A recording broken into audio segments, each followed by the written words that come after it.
Good evening and welcome to 2023's first Navigating Life session. Right. Let me just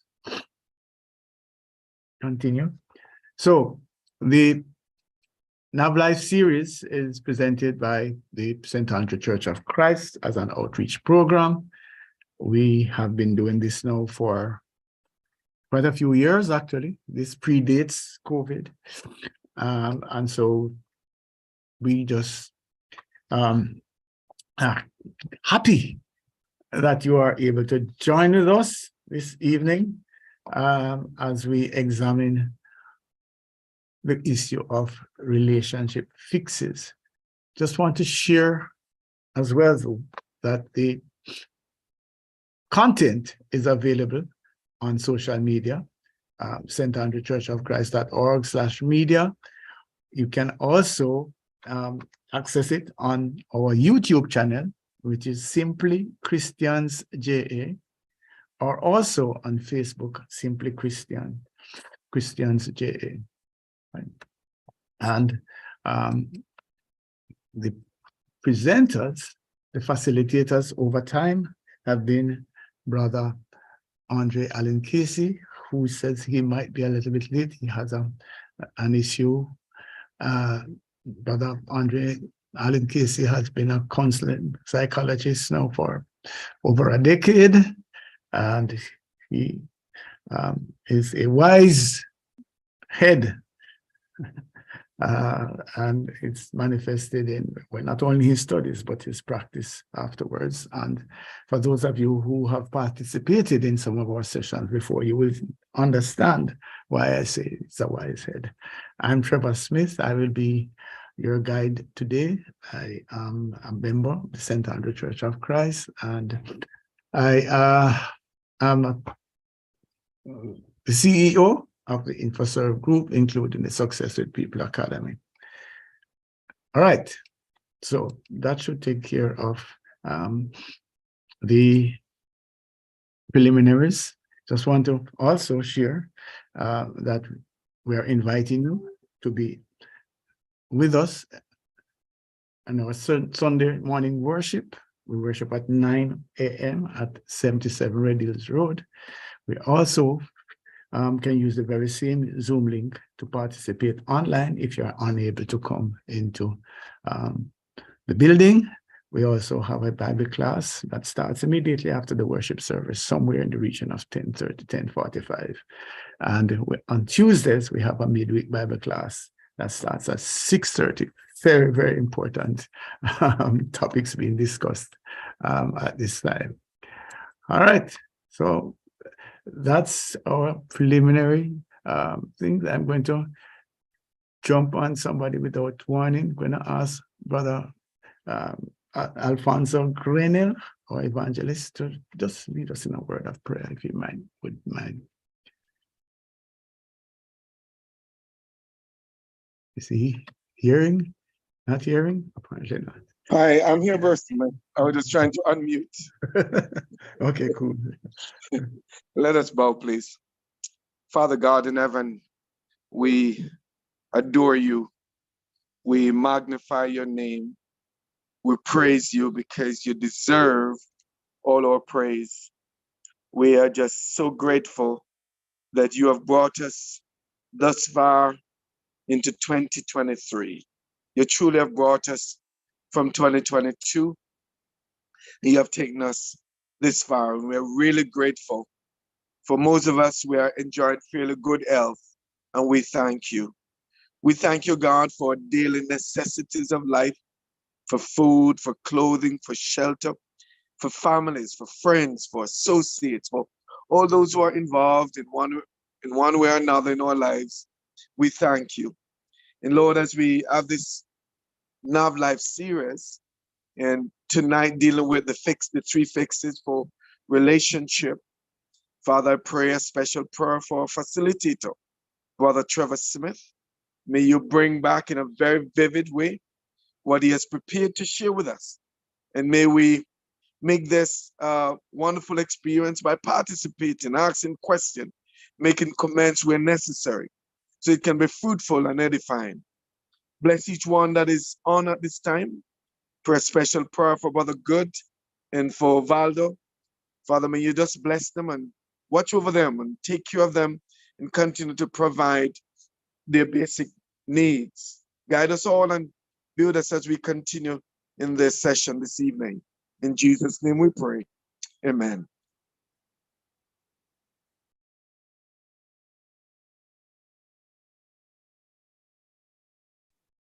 All right. Let me see how I can get this. I'm in a strange location because Flo had a outage, as they say, in my area. So I am in no man's land, in a sense. And so my lighting and all of that is not where it should be. However, we are blessed. So let's move forward. This topic is for me critical. And I tell you why I'm saying this. At this time of the year, there is usually some kind of motivation among individuals to take another look at themselves, to look at the future, to ask questions about where am I, where should I be, what is going to be different? Okay, so we now have a 3 at the end. Is it going to be different from the 2 at the end? For some persons, it goes way back. So yeah, the calendar has changed, but what else? But in many instances, and I put up my hand, guilty, that discourse or that introspection doesn't necessarily incorporate our relationships. It tends to be career, it tends to be finances, those kinds of things, and even sometimes health. But how many of us actually focus on saying, hey, what's going to happen to my relationships in 2023? That's a question that I would like to bring to the fore. And if you are there and that has been one of your priority areas in terms of looking at the transition, then hats off to you. As a matter of fact, I'd love for you to facilitate the session. I'm not joking, I'm deadly serious that we also need insights into persons who have that arrangement. Let me get out of this WhatsApp thing so that I don't have this pinging bothering us. 1 second, please. Okay. All right.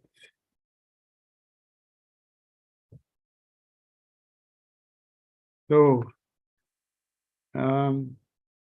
not sure what it is that you are seeing now. Yeah, okay. You should be seeing just an open slide that says three critical relationship fixes this year. That's it? Yes? Yes. Are you hearing me? Yes, I'm hearing. Okay, cool. All right. Okay, all right. By the way, if the challenge is to even say that yes, I'm hearing is going to be here, then what is the hope for interaction? But anyway, I'm an optimistic person. So yeah, the key then, I'm looking at the agenda and I'm saying I want to look at the context. Why are we doing this today? Why have we dedicated one whole Nav Live session? And the Navigating Life series is supposed to be helping people literally to navigate life, navigate through life. So we want to look at the context. We want to look at 3 fixes. I'm looking at 3 areas that we could work on seriously this year. One of them is to reconnect. That's a very important one, as you will see. I want us to reframe. I'm using the word reframe. Sometimes you might want to think about it as repair, but I really prefer to use reframe. And then also rekindle, that we have relationships that need to be rekindled. And so please, let's have a discourse around this. It is important because relationship affects all of us, okay? Whether we like it or not, we have to relate to others, right? And so unfortunately, some of the relationships are not pleasant, but we still have to deal with them. So when we talk about relationships, it's not about love, like one-on-one romantic love. That's the word I'm looking for. This is about living really, because we can't live by ourselves. No one is an island. So if we look at the context, then the scriptures point out how important it is that we see life through the lenses of people who have to connect, people who have to relate to one another, people who at some point in time might have to repair or reframe the relationship. We have to look at situations in which we have relationships that need to be rekindled. So that's why this is important. So we're going to look at John 13 and verse 34 that says, "A new command I give you, love one another. As I have loved you, so you must love one another." It's a command. It's a command. So when we are saying, okay, fine, I don't really want to deal with people, that's not in line with scriptures. Then 1 Peter 4, it says, above all, love each other deeply. That's part of where the rekindling and the reframing has to come in, because love covers over a multitude of sins. And then be completely humble and gentle, be patient, bearing with one another in love. Again, this is part of the reframing. Make every effort to keep the unity of the Spirit through bond of peace. And we could look at a number of others. So what we're saying here is God's design of life includes relating to one another, relating to each other in a positive, wholesome way. That's one of the contexts. But let us look at another context from another angle, which is some questions. Right? Thanks, Brother Howard. Yeah. So let's look at some questions. And again, as I said, this is an interactive session. I want this to be, but you don't have to come up and say, oh, I'm sorry about this or whatever. But let's ask ourselves some questions. Is there a relationship, even one, is there a relationship right now that you can think about that could do with some strengthening this year? Somebody that you know, somebody that you relate to, maybe somebody that you're very close to, that relationship could do some work. Yeah, could be deepened, could be strengthened, could be repaired, could be reframed. Is there one? Even one? Yeah. And then there are questions that we have to ask as well. Are there some connections that could be restored, reframed, or rekindled? You know, we have this dialogue.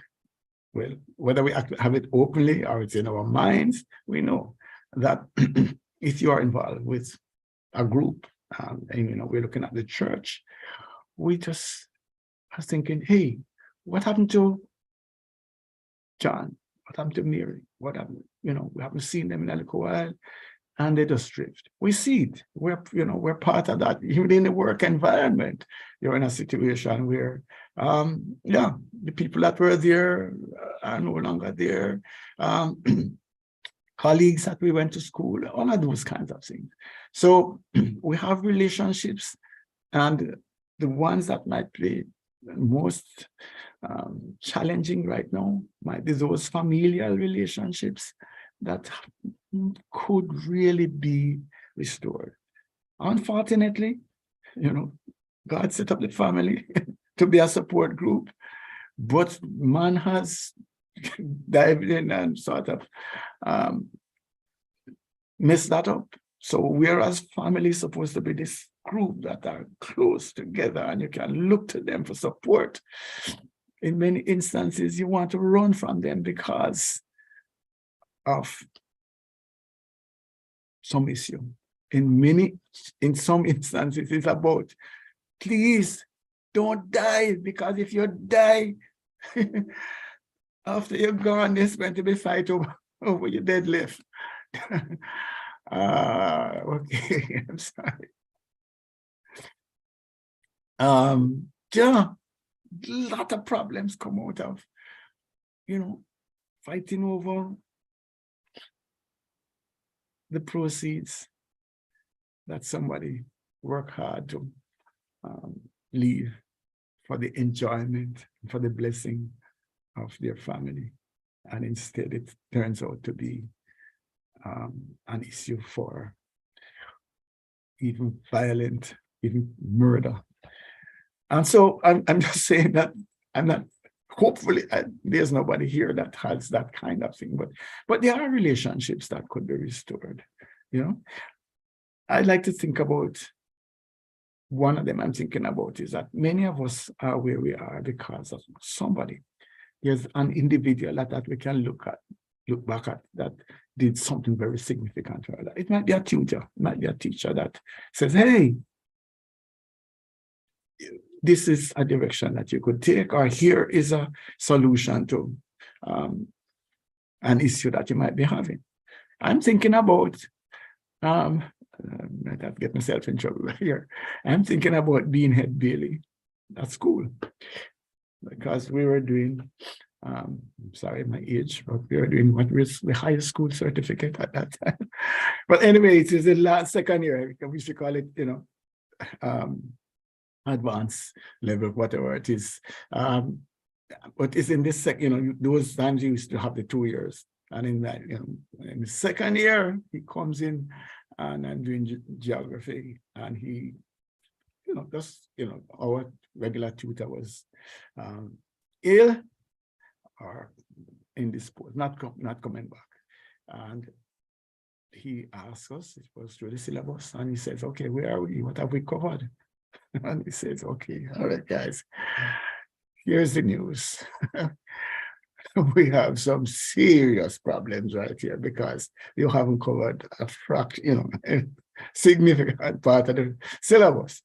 Because in the classes that we were doing, it was wonderful. We had nice discussions about the economy and what was happening in the world around us. So it was wonderful discussions, but it had nothing to do with the syllabus. And so it was the man that kind of draw us back, and was a good guide for me. I wouldn't have gone on to whatever, get little bursary and can get some education were it not for him. So I think he's dead now. But I'm just saying that there are people like that you could have gone back and to say, hey, something, let me reach out to you because of what you did. That's the kind of thing I'm talking about. It could be a neighbor that, a family friend who had reached out and did some stuff now, but is lonely or alone and could do with a little call. That's fair. So I don't want to get ahead of myself, but that's the kind of mindset that I'm saying. Suppose we could bring that to 2023, where we start to look outside of ourselves and look at what God had intended when he, structured the thing that we are interdependent. That's the thing. Then also, is there a sort of feeling of awkwardness or even annoyance in relation to somebody in your life, whether it is a family member that this person does rub me the wrong way? Yeah, can you identify with that? I prefer to speak about this side. I prefer to, because somehow or another, this person is going to say something that ticks me off. So for me, and why we're spending time here this evening, is that relationships present a challenge for most of us. And in many instances, I can't say all instances, there is room for improvement. And my invitation is to join the process now to re-examine our relationships and to see if we can improve them in 2023. And here is a key. One solid relationship can transform our lives. One relationship that's in the right place can have transforming power to just change our lives. We have been talking about earlier about renewal and all of those kind of things. Well, this is an era for renewal. So I want to pause and just put the context. If anybody thinks that this is relevant, useful, it's a sharing. This is an interactive session. So I want to just pause now and invite you to share or to make a comment. So Howard said, Brother Smith, I want to be provocative by throwing out the state of our relationship in the church, St. Andrew Church of Christ, to be specific. Does it need this three-pronged attention as we venture into the new year? I went turn it back and asked Brother Howard to share what are his thoughts as to that specific question. You want to mic up, Brother Howard, and share?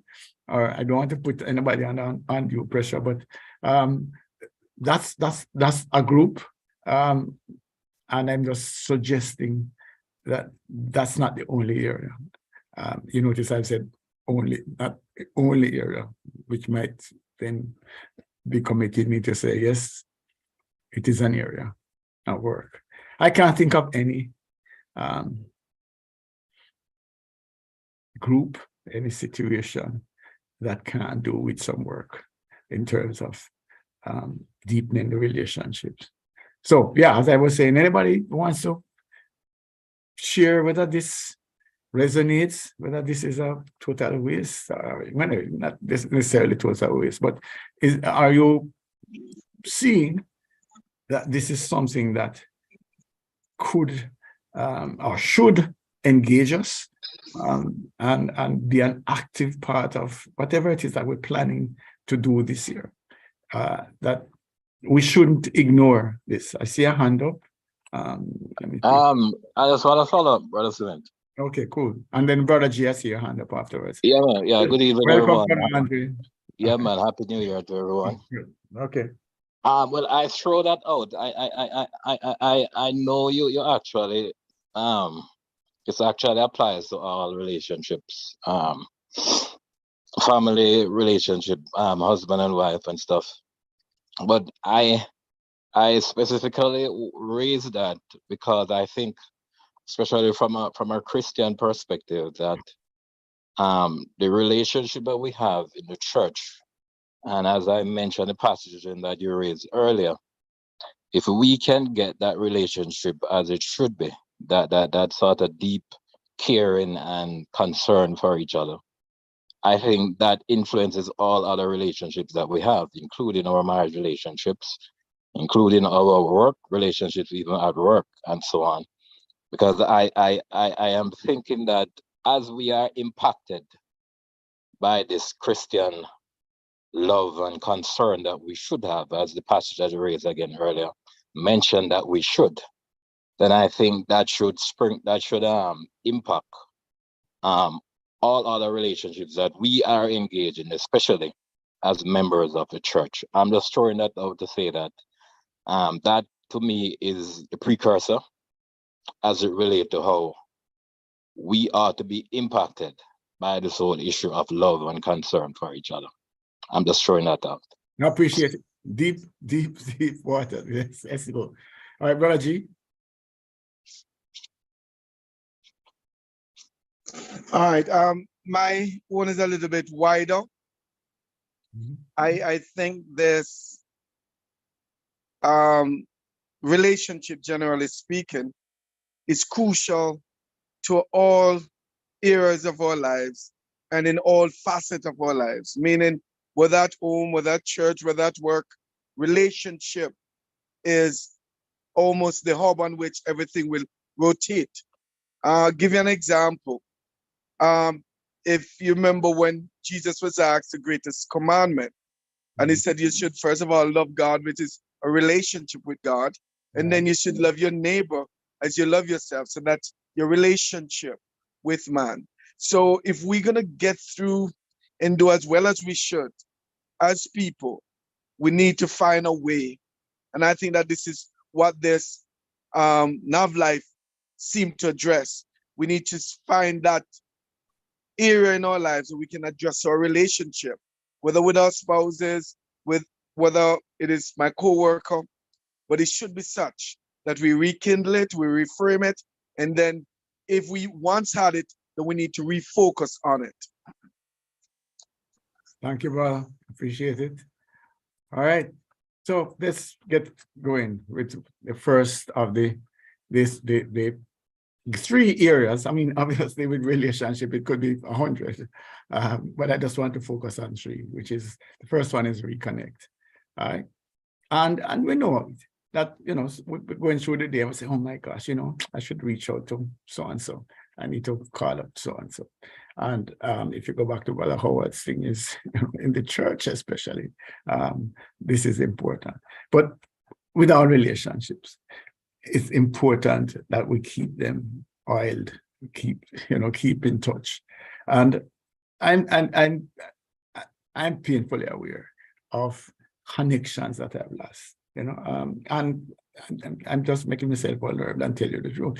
One of the things that my friends know is that, you know, we have some of the friends that we for a long time that will reach out and make the connection. I am guilty. I am not that thing, but of course, when the connection is in, you know, when the connection is there, I am 100% in, you know, so it's as if, you know, we spoke last night or this morning, but the connecting is my Achilles heel. I just don't, and that's an area to work on. And I think the more we get caught up in doing many things and so on, that happens is that we just have healthy relations that just go by the wayside because we haven't paid attention to them. And so that's something that I think we could refocus on. I'm especially mindful of something that, you know, one of those things. Actually, there was a planner that I had. I did some studies under Brendan Burchard, and he had this yearly planner. And one of the things was, and every day you had to do certain things. And one of them was you had to write down who you're going to connect with, you know. And I was kind of diligent to some extent. And I remember reaching out to a colleague from years back at that school. And I tell you, believe you me, the response was such. I'm saying, why don't I do more of this? Because, you know, wow, it's as if, no. You know, so the wife answered and she said, hey, Kirky, come. And, you know, it was just mind-blowing. And I'm saying, let us have some of that kind of experience. You know, whether it is within the church, whether it is family, yeah. I'm just suggesting that that connection makes a difference in people's lives because relationships matter. Relationship matter. And yeah, Facebook now has this thing where they, you know, I think Google takes it up now to where they show you a year ago what was happening and they send you some whatever it is. Yeah, and you forward it. Yeah, not knocking it, but it's not the same as you're taking the time to actually reach out, and it can be a telephone call, right? So, and also, I don't know, we have different persons on the thing. It could be business, it can be a professional situation that you had prospects, public clients that, you know, just have gone off. And, you know, maybe there are opportunities there that you could go back and try and see how you can reconnect with there. So that's where it is. And critically, we need to reconnect with the source. We need to go back to our connection with God. Some persons, hopefully nobody here, sort of have drifted and they need to make the reconnection. And this is the year to reconnect. with the source. Want to throw that out? Of course, as I said to you, this is interactive. So we're going to invite your comments. As I said, Brother Andre, welcome now. Your insights at any time, sir. Go ahead.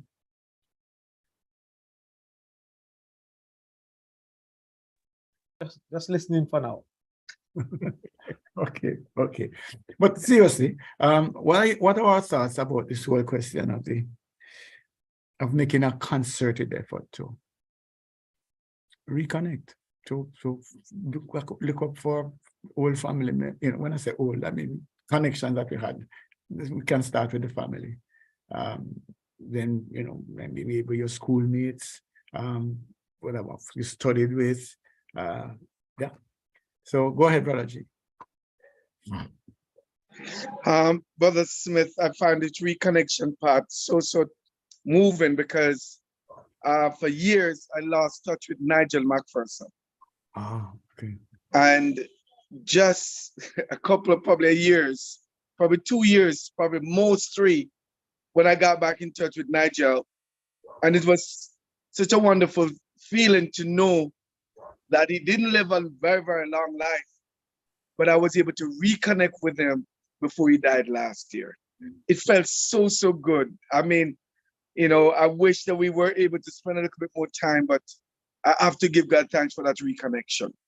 And that thing, the blessing that we sometimes don't even realize, you know, and just reconnecting with persons from way back when, you know, it brings so much thrill, you know, that words sometimes cannot express. I am there, you know, I oh boy. And then, you know, you have also had the case where, oh my gosh, you know, how long, yeah, I said I was going to visit and then the person passed and you didn't actually go. That feeling is not a good feeling. I'm thinking about somebody right now that was saying, we must go, I must go, you know, because the person had lost their sight and it went with such good health. And I said, no, yeah, come. And it didn't go. And then yeah, the person died. And then said, no, I'm so sorry about that. One of my closest friends, and you know, when we studied and from school, going right up to university, etc., also is in a sort of dementia, so he didn't recognize what it is. But yeah, you still go and sit and, you know, for sure. So I'm just saying to you that there's something of value from reconnecting with individuals. I believe deeply, and the scriptures support me that God actually physically, in terms of how we're structured, I think that, you know, we are structured to connect. And that is why we get such pleasure and fulfillment when we make these connections. All right, let me move on. All right, so this is the challenging one. Well, all of them challenging in a sense. Reframing, and I'm using the word reframing because in my mind, I think we need to look at the situations differently. We need to reframe the relation, you know, how we see the relationship. Yeah, some people might say repair. That's fine as well. I don't have a problem with repair. But some relationships are challenging. And it could be right in our families. It could be spouse, husband. You know, so some of them might be powerful, big, serious reframing. Some of it could be just a little bit, you know, that this little area here might need a little, you know, touching up here. Might need to rethink how I respond to this statement or this thing that happens. But some of them are big, deep, you know, problems. You know, it could be a neighbor that we had, you know, big problem with. Well, at least that's how we filed it. That is a big problem. Or it is a work colleague. It could be a boss that just in your skin. That's your perception of what is going on there. And you know, you get up ready, do your, prayers are ready, happy, ready to go off. And by 9:30, your day is wrecked because you are low. Sorry, I heard that myself, but your mood is changed because of the relationship. I don't know if you can identify with that, or the taxi driver that bad drives you or whatever. But that's not casualty. I'm talking about people that you have to really deal with, and you can't avoid. What do you do? And I'm suggesting that this year is a year for reframing those relationships. So, and what do I mean? I mean, we have to get to a place where we can't allow for those relationships to control our mood, to control our emotions. That this person has the power to spoil my day, to steal my joy. That's not a healthy way to go forward, right? And so, one way or the other, I like to talk about mental, gymnastics, that sometimes we have to play, games in our minds. That if we can't change the situation, we have to change how we respond to it. And so, for me, I'm going to talk about some steps. Brother Andre, please jump in as well. But I have a little, sort of checklist that I'm going to, the next slide, talk about a reframing process. But basically, we can start out by simple things like changing our mindset. So when the person is approaching, let us put on a smile instead of the frown. That actually sends a signal that, okay, fine, we're going to fight again. Okay, yes, we're going to have another conflict situation. What if we were to change the dynamics and be welcoming? Hey, Brother G, so good to see you again. Or even you didn't have to say anything, but just be smiling. Yeah. So you put yourself in another space. And you can see from the second thing is, let us be positive. Say, I just don't believe that I believe the connection is going to be great this time for a change. As against, why, here we go again. Oh, mercy, we can't, but we can't take this no more. Yeah.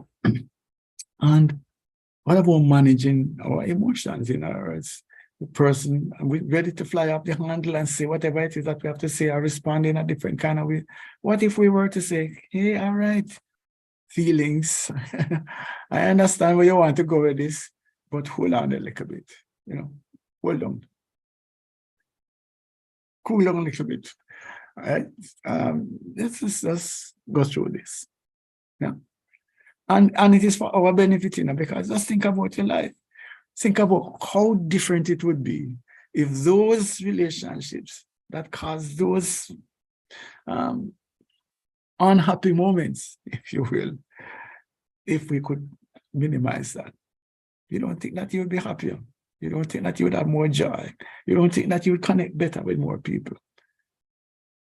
That's a question. I would love to get an answer to that before I go into my framing process. Is this a pipe dream? Could we actually convert some of those relationships that are a problem for us right now to be livable? Could we navigate them in a better way? Is this something that is possible? Or, boy, Brother Smith, you can't go and talk because you don't know the kind of people that we have to deal with. Am I in a dream world, living in another space, and really and truly sheltered because I don't understand what it is that you have to put up with? Anybody believes that there is a chance that many of these relationships could be, in fact, adjusted if we reframed the way that we approach them? I'm not saying you understand that now. I'm saying that we could change them. Wow, that's a strong thing because it's not you. You love this person or you care. You have never ever said anything or done anything, but this person is a terror. And I'm here saying to you that maybe there's something that you could do.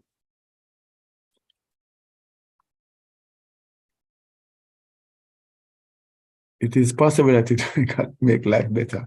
All right, but yeah, but is it possible though? You're saying, yeah, is it possible that we could take on more of that reframing? We could adjust our thinking on the matter, our responses, as against saying, hey, you don't understand. I try my best. Yes, you don't understand how I go to my way, but yet still, yeah. Is it possible? Or let me go beyond that. Would you commit to working on seeing how you could reframe your relationships such that it's smoother, such that you're not as frustrated, such that you could be an example of how individuals could go through, navigate potentially toxic relations for the betterment of everybody. Go ahead, Brother G. I think that this approach, Brother Smith, could also make our roadway far safer. When somebody bad drive you, instead of thinking of getting back at them, you just look at it and said, "You didn't touch my vehicle." As a matter of fact, nothing happened. So he might just having a bad day. So let him be. Or somebody, you mistakenly bad drive somebody, and instead of, frown and, you just wave your hand and say, "I'm sorry." And the person very likely will be deflated and realize, oh, I don't have anybody to curse because the man already apologized. So if we sort of take that approach where we seek to behave in the good way we'd like the other person to behave, to sort of imitate a type of outcome that you would like from the other person, but you started. So, like you mentioned, a smile. Let me give you an example. I don't know if this fits, but I went to a supermarket. I was like the first person the lady was about to cash, but she looked really down, really sad, grumpy looking. And as she, scanned the item and looked at me, I said to her, "What happened to you? You don't seem like you're completely dressed this morning." And she looked at me again and I said, "All I meant is that you don't seem like you put on your smile today and you're not completely dressed unless you're wearing a smile." I got a smile, Brother Smith. You'd never believe it come from that face. Sometimes we just need, rather than say, "Well, you're not smiling," and the rest, you could try a different approach. And I think we can, with this reframing, can make things far better for everybody by you first trying to get the desired result that you would like to get. Don't depend on the person, but you try and stimulate and start that type of outcome. Remember. All right. So let us look at my little suggestion as to how we could actually go about reframing. I'd like to look at practical, things that can be implemented step by step. So the first question that I would ask is, what is it that specifically, be as specific as possible as to what is it that upsets you? Let me tell you why I'm saying that. Because sometimes we just, I don't like this person. This person drives me crazy, this, whatever. But what is it? What is it about them that drive you crazy? That's the key. If we can, we need to get as deep as possible to find out exactly what it is. Okay, the person dig their nose, and I don't like people that dig their nose. Fine. Then maybe we can go and deal with that. Yeah, yeah, that's what I'm saying to you. But instead of saying, boy, Trevor nasty. Yeah, that is also kind of going there, but why? What is it? So, as specific as possible. And then you have to be objective. Yes. Delicate, have to walk through some raindrops here. But with all due respect, many of us still have biases. I'm sorry. Many of us, I'm not saying you, but many of us still have biases. Sometimes we just have a bias against gender, age, all sorts of things, education level. Yeah, of course, we would never accept that that is true of us. But it could be that what we don't like about this person is because there's this, it's a young woman who is in this position. I wonder how she get that position. I wonder if it's not because of, and so we start to, I don't know, believe me, just try to break it down as to find out what is it about this person that upset you? What is it about this person that upset you? Sometimes I think you might come up with 0 if you're honest with yourself. And you're saying, nah, really, what is the problem though with so-and-so? Maybe we're just biased, or maybe, we don't know. We really can't put my finger on what it is, but we just can't, we just not click with them. In which case, you need to go reframe or reconnect.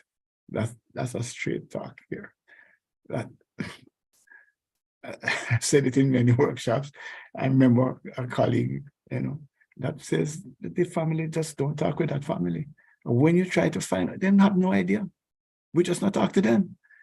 And so you might say that is strange and crazy, but watch it. Watch to see if we're not guilty of the same thing, where we kind of avoid some people and don't talk to them and whatever it is, because we don't have no real reason.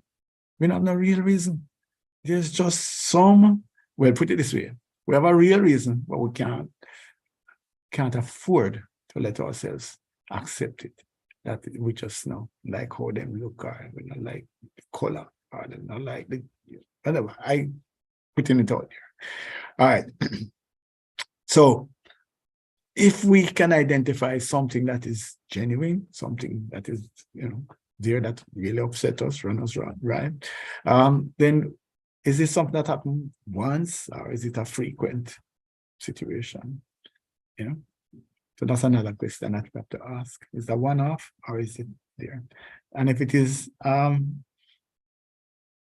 some kind of a trend, it happens before, can you look at what led to it? So try and go back to the situation when it happened and to see what was going on before. What was going on before? Why am I asking that question? I just want to see what it is that we can do to maybe avoid the situation. I'm online, so nobody can show us students. I might say we want to also look at what you might have done to provoke the situation. Yeah, me? No way. No. You don't understand how peaceful I am and how I approach that person. I am so careful. Yeah, let me hear you. Is that right? Brother Smith. Yeah, go ahead, brother. Go ahead. It's amazing. There are some person you can't really make up with, Well, Paul says that Alexander the coppersmith did something and he warned the young man going in, look out for him. yeah. In Timothy. Yeah. In Timothy. Yeah. So there's a negative side and a positive side. Mhm. I hate to be the bearer of the negative side, but when No, I'm brother good. Hear what I'm saying to you. My philosophy is we have to do what we can do. all So right. that's where I'm going here. So I don't know if it can be a fix, but at the end of the day, I would like to do whatever it is that I can do so that my conscience is clear. I have tried my best to live at peace with that person. And so I'm doing, that's why I want to go through this. That's why that thing could be that, yeah, no matter how I try to prepare for Alexander, I still run into, a problem. Let that be the case. Let that be the case. Okay. And what I'm just saying also is, let us look at whether there's a trend, whether there's a commonality, is it only this person that you have this problem with, or it happens with others? It's an examination as to, I have a problem with this individual and I want to understand it better. Is this the only person that I have the problem with? Is this problem something that, that maybe I am guilty of myself, and because I can't get rid of it, I am so upset when others display it? That's a factor as well. True. So, Agreed. yeah. So and that's what this is about. So I'm just saying, let us look at it, try to be as objective as possible, and see then, right? So let us assume that when you do all of the analysis before, you're saying, boy, every time I saw it coming, I tried my best to dodge it, or to fix it before, but it's still a problem. Then number 6 would come in now, where, we have to change our mind, how we reframe the result. So this has happened. What is our action now? And in some instances, yeah, if you can't do anything about it, you might have to move out of the situation or avoid the situation, but don't let that be the first approach, where, we just, everybody, well, we can't deal with it, and you just pack up and go about your business, right? In some cases, you have to, like in a family situation, you're living together, are you working together? Walking away is really not the best option. Yeah. So we also have to then look at what it is, that if we can develop mental muscles where we just nullify the negative thing. So this is a button that when it is pressed, I'm going to say, find a way that when the button press, you absorb the pain, and you kind of find a way to not respond. Don't let it affect you for the rest of the day. Don't let somebody have control over you. That them can just push this button and it automatically distract you from everything that you had planned for the day, or you want to do. That's a thought. Opening up for discussions on this, because this is, to me, one of the harder ones to deal with in terms of relationships. It's easy to walk away. And Brother Howard talk about the church thing, all you do is avoid the person, talk to them at all. And the more of that we have, is the more, division, and the more people are saying, okay, fine. Maybe I need to go and get the kind of relationship I want somewhere else. Or I can't find it in the church, let me leave. That's an issue. So those challenging relationships, I'm saying to you, what we call toxic or relationships, we need to take another look. Take another look.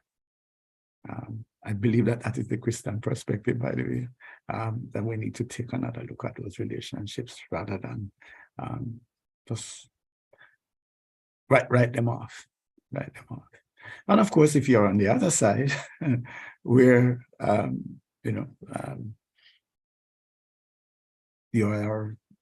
people are saying to you that you are upsetting them, that there are certain behaviors coming from you that are challenging for them. Could you pull back? Could you look back and to say, why do I need to do that? If I know that Brother John or Mary or Tom or whoever it is don't like when I say this to them, why must I say it? Is there something inside of me that forces me to say it?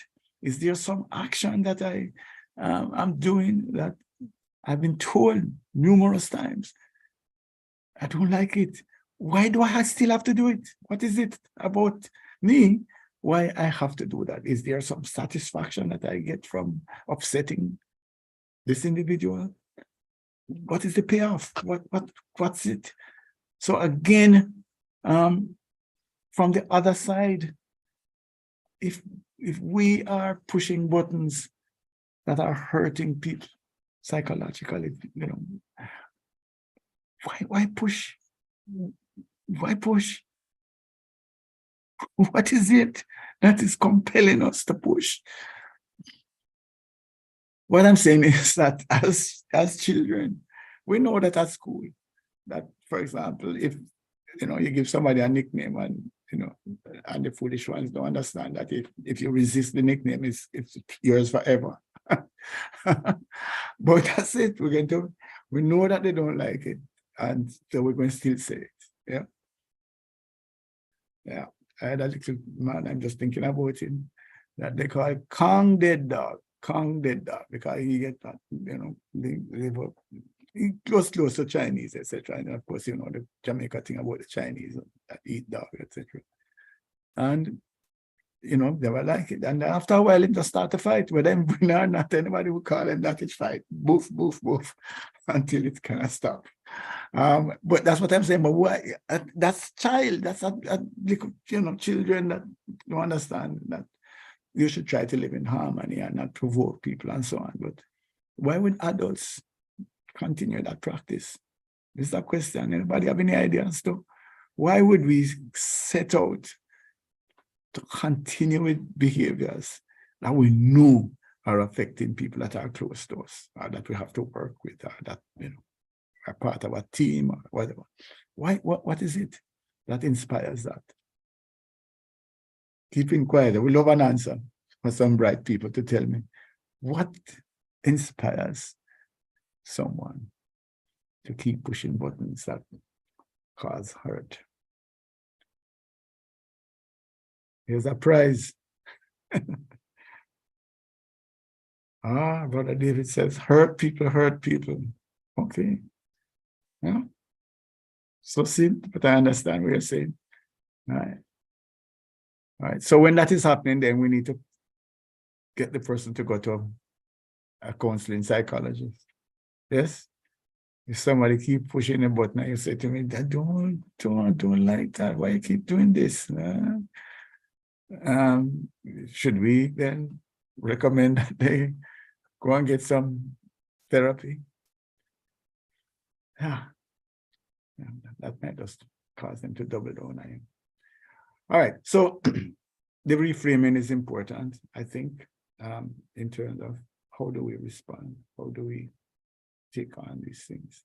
And remember also that sometimes we can be guilty of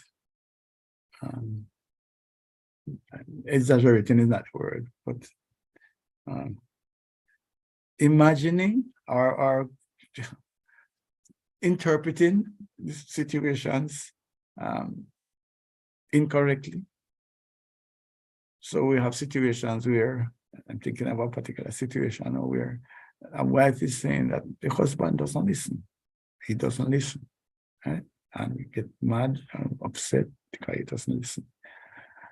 If you examine the situation, it's not that the person doesn't listen. It's just that the person has a different point of view, and the person doesn't agree with what she wants done. Yeah. So I'm listening. The person is listening. I hear you. Yes. You want us to get a dog. Okay. Space that we have is not sufficient, and we don't have any control.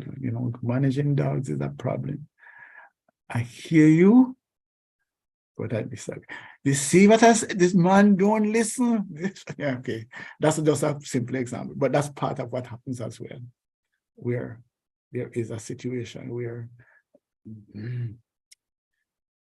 I'm sorry about the gender bias here, I'm going to introduce it. It tends to be coming from the female side because, the men are supposed to be then, like the stubborn ones that don't want, listen and so on. So that's it. So you have that issue that is going on now, that they don't listen.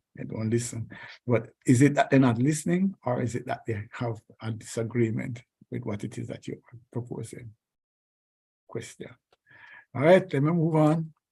Brother Smith, Yes, please, sir. Rescue me. I don't know if you had share the passage in Romans 12, 17 to 19? No, I don't think Okay. so. Let me read it from the Please. NIV. It says, do not repay anyone evil for evil, and be careful to do what is right in the eyes of everyone. See, when I read this, and again, go down to verse 19, but when I read this, there's a lot of effort is put on you, the person, the individual. So, and I think that is the focus of tonight. So we're not saying that you don't have, some Alexander and what have you out there. Yes, because, the Bible tells you how you must treat people who treat you a particular way. Notwithstanding, have you exerted as much effort and more? Are you careful to ensure that you did the right thing? As against us responding to how you feel. You mentioned earlier about, the moods that we must have and being in control of our moods. So be careful to do what is right in the eyes of everyone. Then it says, if it is possible, as far as it depends on you, live at peace with everyone. So we're not saying that we're not going to come across some folks that believe you. They might, the matter of fact, I'm not even trying to be cute or whatever, but and that's not the word I'm looking for either. But you do have some folks who might have a personality disorder, and as a result of that personality disorder, there are certain maladjusted behavior that is ongoing. So that is a fact. No, so no matter what you do, there are certain, there are certain things. So because of that deficiency on their part, really. But the goal here is whether they're maladaptive, yes or no, what is your responsibility? And that's what I think is what you're trying to portray here, and says, what is your responsibility? Yeah. The person stab you every minute you go in front of them, or every time you talk to them and spit in their face. And yes, and even if in your context it's every time. The person might say, but there's one time, but do you know? The defense says, yeah, no, that is 3,000 times I did it, but there's just really one time, that you're telling me 3,000 now one, but it's really 3,000. But anyways, I digress. But the primary goal is, as far as it depends on you, what is your responsibility to everybody? Not even to some people, the verse says to everyone. And then do not take revenge rather. Leave room for God's wrath. For it is written, it is mine to repair, I will say the Lord. And so the idea here is if it is possible, I'm not saying in every circumstance it is, but if it is possible, what is your responsibility to ensure, though, that you do the right thing? At the end of the day, let it be said that you did the right thing. Now, I'm not saying that even if you did the right thing, again, get the same outcome. You may not get the outcome you're looking for, but let it be said that you did the right thing.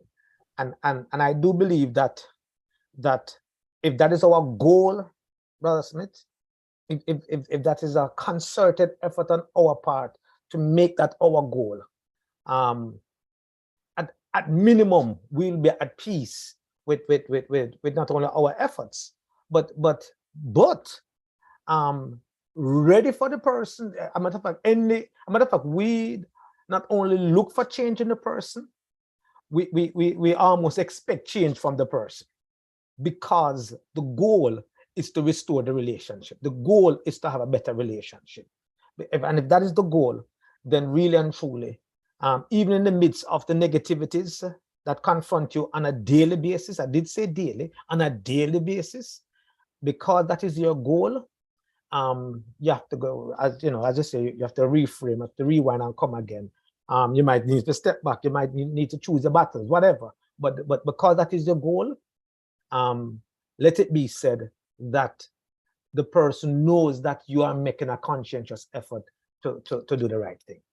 You notice I said not you, though, the other person knows that you're making a conscientious effort to do the right thing. Amen. That's what I have to say. No, powerful stuff. And we can deepen, where you're carrying it in terms of one consideration is that if we do that fine tuning, and that's why I had preferred to use the word reframe as against like a repair kind of thing, because a lot of it has to do with how we think, how we process things. I like to talk about how we file incoming information. Yeah. So even with spouses, you have a relationship, whatever it is, they might say a little something or whatever, and a little edge to it, but it not really mean anything. But you could actually take it up, that, the person said this, why is it that? Well, but there's another approach, which it could be that you almost don't hear it. You know what I mean? But it just passes through. That's what I'm saying to you. But where I'm going with that now, if you make these little adjustments, where increasingly you try to, I don't know if you want to call it, put a positive spin if you want on something, or you don't internalize something. The more you do that, is the better equipped you will be to face real challenges. And as you practice that, people will see that. One of the things that we have to do, we're not doing things to have people look at it, but part of the thing that we need to do is to use our lives as a sermon.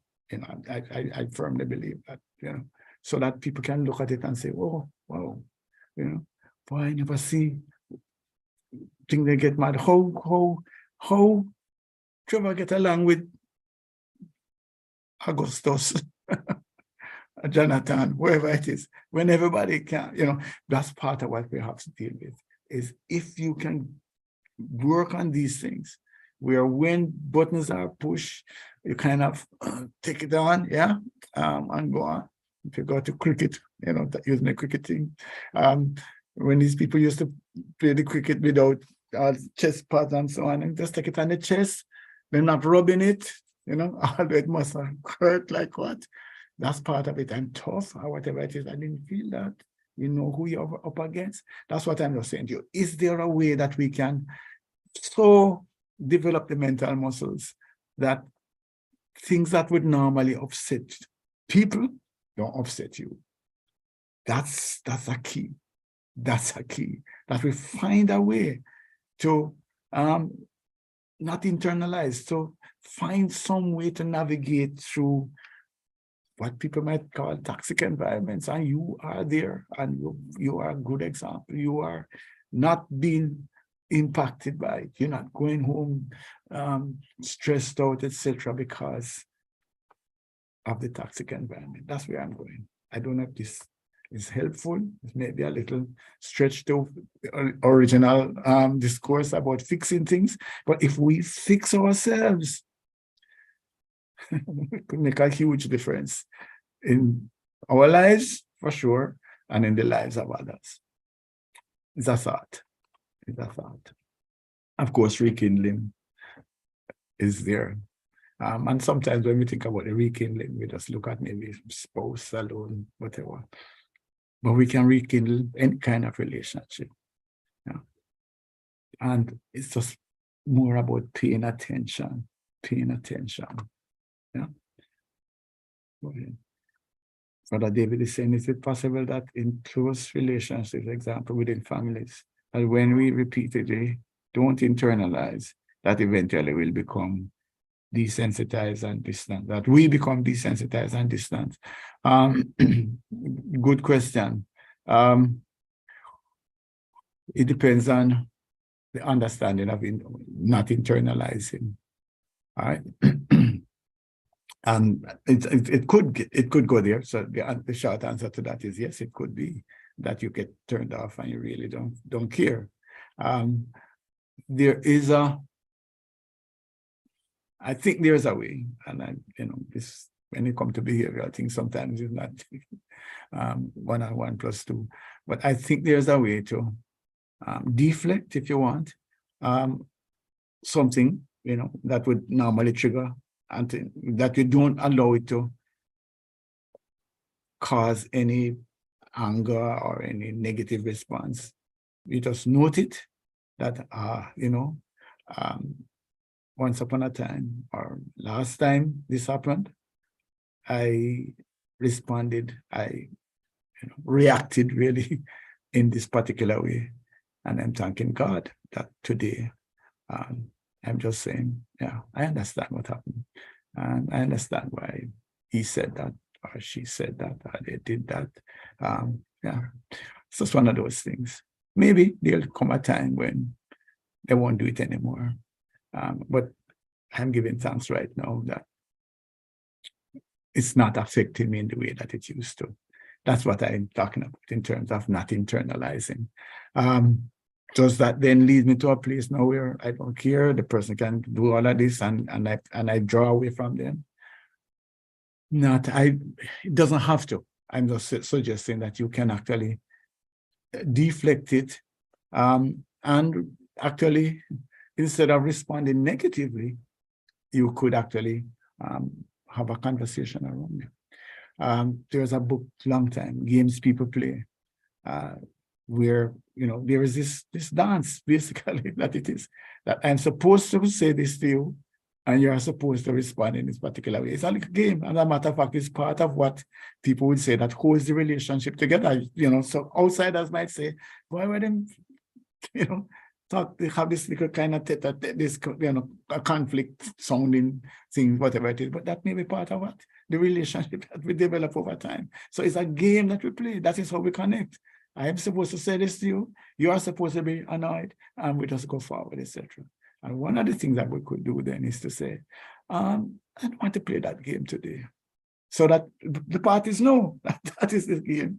And you're saying, hey, you know, sweetie, let's play another game. I don't want to play that one today. So instead of being upset with it, you actually are moving forward, getting closer, because you have decided that you have called the game out and that you want to change the game. Don't know if that makes any sense, but that's it. All right. Is it possible? Okay, sorry, there's a second piece. Is there a risk that any lack of a reaction fostered continued inappropriate? Yeah, that's what I was trying to answer that.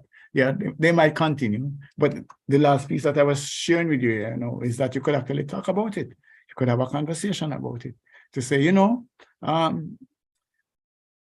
when you say this or when you do this, it doesn't land well with me, but I'm not going to let it bother me. But you might consider not doing it because of the relationship. Yeah. As I said, the games people play was exactly that kind of thing, that couples actually, people that are close in family, have these games, and you're saying, but negative, why they were doing, but you call it, because it is, I do this, you're supposed to do that, I do this, and it's just gone, it's just how we live. Yeah, call the game, just say, not today, I don't want to play that game today or anymore.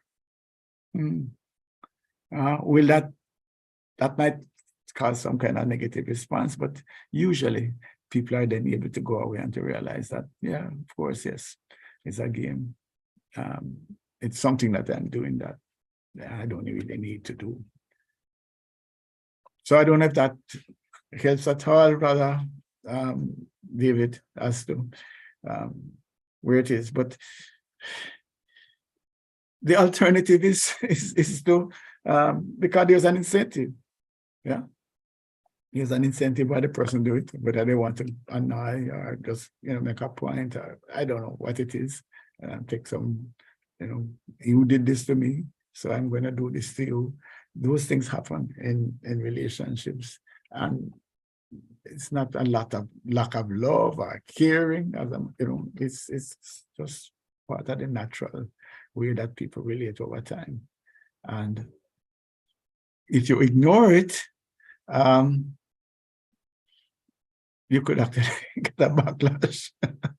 They say, oh, I push your button and I respond. Well, I push 4 buttons now. Or maybe the person goes away and thinking, oh, well, he doesn't love me anymore. Or she doesn't love me anymore. Look at that. Why is he ignoring me? Why? Yeah, those are some of the considerations that are there. This is stuff that is, you have to go to Brother Andre, overwhelming you.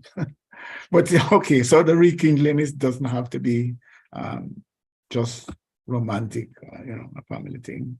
It could be relationships that you have, friends, etc. And the whole idea behind this is that deep relationships, if you check the medical science, if you check people with mental, a lot of work now talking about mental health and all of that. If you look at it, but even physical health, they tell you that people who have strong, solid relationships, people that have that support environment around them, do much better on all aspects of life, every aspect of life. So deepening relationships is an investment that we need to make. Yeah. And that's why I'm looking at this topic at the beginning of the year, because we tend to look at career things, wealth building and those kind of things, and even health, but not understanding that relationships are critical to good health, mental, physical, every kind of way. And so let's work towards deepening our relationship. The casual thing that we say to our neighbor, hey, what's up, man? Yeah, all right, everything okay? Cool, man, all right, bye. Is there a possibility that there could be a dialogue, some dialogue as to, so what's happening? Let's talk a little bit. And it's not just in the church, but Howard, I know that must be in your mind right now. But just generally, could we take another minute or a little more time to start to move the process towards really deeply understanding, really deeply connecting with people? Yeah, that's a question. There's a big argument about the Jamaica proverb that talks about good friend better than pocket money. That's where we want to go in terms of what I'm sharing here, is to get to a place where we can actually have deeper relationships. And part of the rekindling actually includes some house cleaning. So there may be something that's in the way. Yeah. So the relationship was there, but we know that we're not as transparent, we're not as open because something has happened. And we need to then look at how can we clean up things so that we can once again have that close, unrestrained relationship. One key I would suggest is that don't wait for the other person. You take the action. Yeah. Have the discussion. Say, hey, what can we do? Yeah. To spruce up our relationship. But it might be that there are some other things that we can do to spruce up the relationship. So I'm going to leave some time for questions and answers. Oh, not much time anyway. That my understanding of the proverb is not limited to just money. Is that real wealth, when we think about wealth and talk about wealth of health, wealth of mental wealth spiritually, everything, all of those things are boosted, if we have good, solid relationships. And I'm just suggesting that as part of your New Year's resolution, if you do those things, as part of whatever strategy you have for this year, let us put relationship on the front burner and let us see if we can reconnect where some of that reconnection is lost. And of course, remember that I'm saying that there's a relationship with God as well that needs to be, some of us might need to reconnect. We definitely need to rekindle that relationship at every day of life. So that's it. So let us see if we can reconnect. Let us reframe some of those relationships that are not going the way that we want them to. Let us see how we can get to a place where we change our mental muscles to a point where we don't fly off. We are able to function effectively, even in what we call toxic environments or toxic relationships. We can actually, as Brother Andre says in the scriptures, that we find a way to do the right thing, which is basically to try and live at peace, if possible, with everybody. All right. So those are my thoughts. Last words. Please. I have a big question that I have to ask is, has this impacted you in any way? Is there, would you, and I would love to, if anybody would like to, Michael, would you take on any one of the three fixes? Is there a commitment that you would make to reconnect with somebody? Is there a relationship that you could reframe? Is there something or someone, some relationship that you could rekindle and we take it on seriously? We do these sessions and it kind of, yeah, it sounds all right, etc. But I must tell you, I go through deep introspection as to whether I'm adding any value, or whether, this is going anywhere, etc. Because at the end of the day, when you do these things, you really want some action from it. But as humans, there's a nice to know, and that's it. And we just move on. That's what happens with the sermons. We just don't do anything. And so my challenge really and truly is to look at even one, a reconnect. Is there someone who would commit to a reconnect? Is there someone who would commit to a reframe? What about a rekindling?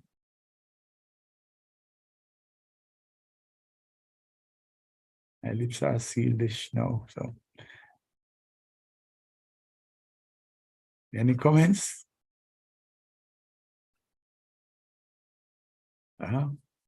Maybe not. All right. I might need to reframe these sessions so that they have impact on you. All right. That then leads me to close down.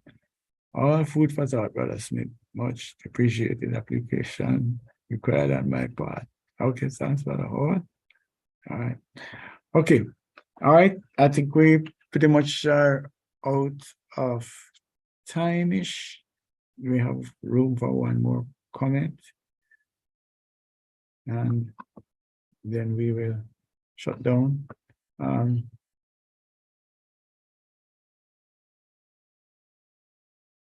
Any comments, questions? All right. Just want to remind you. Thank you, Trevor. Oh, thanks, sir. All right. Okay, just want to remind you that these sessions are brought to you with the compliments of the St. Andrew Church of Christ. Okay, there we go. And they are actually live streamed and they are available. So you can share. If you got some value from this, you can share.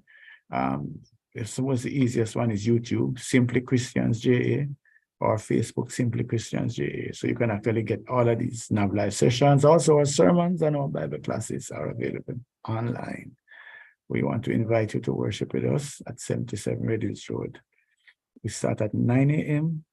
and we have a Bible class immediately following worship service. And then on Tuesdays at 6:30, using the same Zoom link, you can join us online.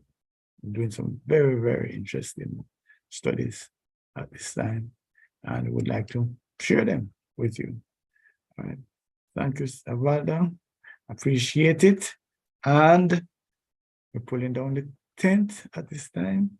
Thanks a lot for your participation, and may God bless you and your relationships in 2023. Believe you me, solid relations are a blessing, an amazing blessing. Yeah. If you have a strong support group around you, believe me, life takes on a completely different time. Completely different time. Yeah. I'm sorry, but I need to just share that I just feel so blessed to have a family that's supportive, and I just feel as if I'm cheating, that I have a unfair advantage. Seriously, when I look at some of the challenges, when you read the news and you see brother killing this, what father, I kind of say to yourself, oh God, I don't know, how could I ever repay you for a family that is supportive, that's healthy, that's something to strive towards. And I think we can work on it. All of us can make it better and help others who might be struggling. All right, those are my last words. I thank you again, and may God bless you.